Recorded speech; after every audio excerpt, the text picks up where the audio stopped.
We're here with Tony, Wayne's son and driver of the Gold Car.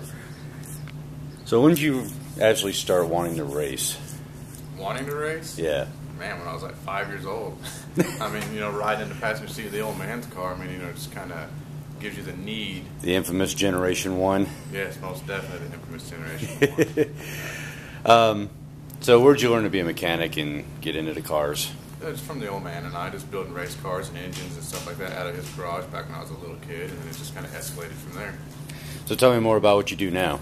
Now I'm a custom car builder for a company called Classic Recreations out of Yukon, Oklahoma. We're the only ones in the world that's licensed by Carroll Shelby to reproduce the GT500. And I mean, the old man really basically set the foundation for that. I mean, he and I, like I said, started building cars and engines and race cars, and shit, I got an early age, and then owned and operated the automotive repair shop, and which he still has now. And then that's just paved the way for me, basically. So, well, how did it feel? We saw on the show that he turned it over to you, more or less. It was sad and exciting at the same time. I mean, because he's always been the pilot of his car prior to having medical issues, and I always had I got great joy out of watching him do what he did, and then having him pass the reins down to me. That's where it got exciting for me. But it's just one of those things, man. I mean, it's hard to kind of grasp. Yeah. Now you've got kids. I do. Boy or girl? I got a Boy. 15-year-old boy. So what's he think? Oh, he loves the shit out of it, man. Loves the shit out of it. And if he said to you, all right, I want to drive now? Hell no. Why? He just hasn't been around it long enough, man, to actually be a pilot of something, of this caliber. Right. I'd start him out in a smaller car, a little small block or something along those lines. Like a Honda? Nah, I wouldn't put him in a Honda, man. I wouldn't do that to any kid.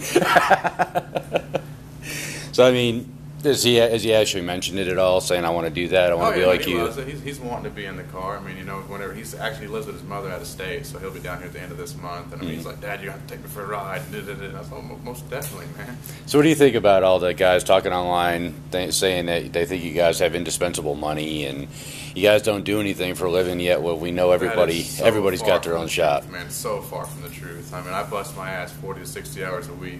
I mean, I have credit card debt just like everybody else does, man. I mean, I'm not going to say that I'm going to go without paying my rent or food or anything else to fucking race, man. But, I'm responsible with it. But, I mean, at the end of the day, I mean, it's something I love doing, man. I'm never going to put it down. You ever had any run-ins with any of these guys at all? Or y'all kind of do your own thing or what? With which the guys on the show?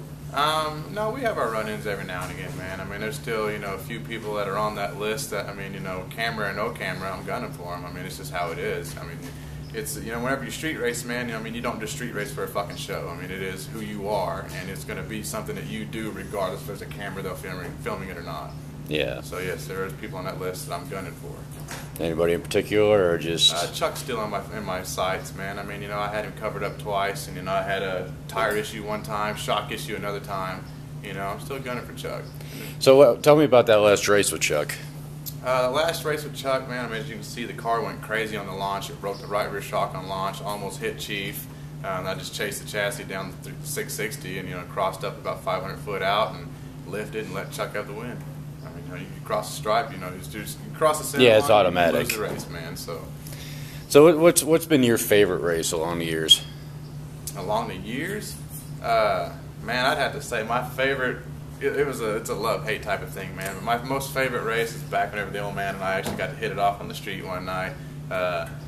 My car was fucking kicking ass and taking names that night, man. It was its night. I mean, it's just how it was. I mean, I went head-to-head. I took out a big tire Camaro that night, took out another car from Guthrie that night, and then the old man was like, all right, boy, I think it's time for you and I to fucking get it on, and we did, and, it was my favorite that night, so that's got to be my most memorable race out of all of them. How many passes have you made over your time now, do you think? Man, hundreds. So you lose count of them, you really do. I mean, we used to beat the track up for a while, and that only gets so fun, and, it's like it 39. gets old seeing the same tree pass you over and over and over, so, I mean, we kind of took it to the streets, and, that's just where the money's at. That's where the fun's at. Now, what's the difference between the cars catching on concrete as compared to asphalt? Well, it depends on if you're racing or just playing, man. Concrete is ultimately the best spot you can actually launch on.